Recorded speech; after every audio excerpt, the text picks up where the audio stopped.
RTC బలోపేతానికి రాష్ట్ర ప్రభుత్వం కట్టుబడి ఉందని రవాణా శాఖ మంత్రి పువ్వాడ అజయ్ స్పష్టం చేశారు. ఆర్టీసీ లాభాల్లోకి తీసుకెళ్లేందుకు పలు చర్యలు చేపట్టినట్లు రవాణా శాఖ పద్దుపై అసెంబ్లీలో జరిగిన చర్చలో వివరించారు. కోవిడ్ వల్ల గత కొన్నేళ్లుగా బస్సులు కొనలేకపోయినట్లు మంత్రి చెప్పారు.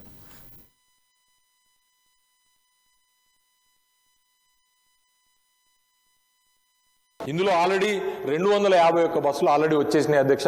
వచ్చే ఆర్థిక సంవత్సరంలో 1360 ఎలక్ట్రిక్ బస్సెస్ కూడా మేము ప్రవేశపెడతా ఉన్నాం అని చెప్పి కూడా ఈ సందర్భంగా తెలియజేస్తా ఉన్నాం. ఇది అద్దె ప్రాతిపదికన NEBP అనే స్కీమ్ ఉంది, సెంట్రల్ గవర్నమెంట్ స్కీమ్ ఉంది అధ్యక్ష. దాని ద్వారా తీసుకున్నాం. ఇప్పటికే 40 ఎలక్ట్రికల్ బస్సెస్ హైదరాబాద్ లో ప్రవేశపెట్టాం. ఇంకొక 1360 ఎలక్ట్రిక్ బస్సెస్ ని మేము అందుబాటులోకి తీసుకొస్తాం అధ్యక్ష. ఇందులో ఆల్రెడీ 251 బస్సులు ఆల్రెడీ వచ్చేసినాయి అధ్యక్ష. వచ్చే ఆర్థిక సంవత్సరంలో 1360 ఎలక్ట్రిక్ బస్సెస్ కూడా మేము ప్రవేశపెడతా ఉన్నాం అని చెప్పి కూడా ఈ సందర్భంగా తెలియజేస్తా ఉన్నాం. ఇది కొత్తగా 750 బస్సులకు ఆర్డర్ ఇచ్చామని పువ్వాడ వివరించారు. అందులో ఇప్పటికే కొన్ని వచ్చాయని, వాటిని ఆయా డిపోల్లో ఎమ్మెల్యేలు ప్రారంభించారని పువ్వాడ చెప్పారు.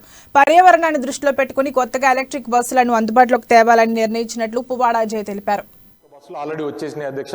వచ్చే ఆర్థిక సంవత్సరంలో 1360 ఎలక్ట్రిక్ బస్సెస్ కూడా మేము ప్రవేశపెడతా ఉన్నాం అని చెప్పి కూడా ఈ సందర్భంగా తెలియజేస్తా ఉన్నాం. ఇది అద్దె ప్రాతిపదికన NEBP అనే స్కీమ్ ఉంది, సెంట్రల్ గవర్నమెంట్ స్కీమ్ ఉంది అధ్యక్ష. దాని ద్వారా తీసుకున్నాం. ఇప్పటికే 40 ఎలక్ట్రికల్ బస్సెస్ హైదరాబాద్ లో ప్రవేశపెట్టాం.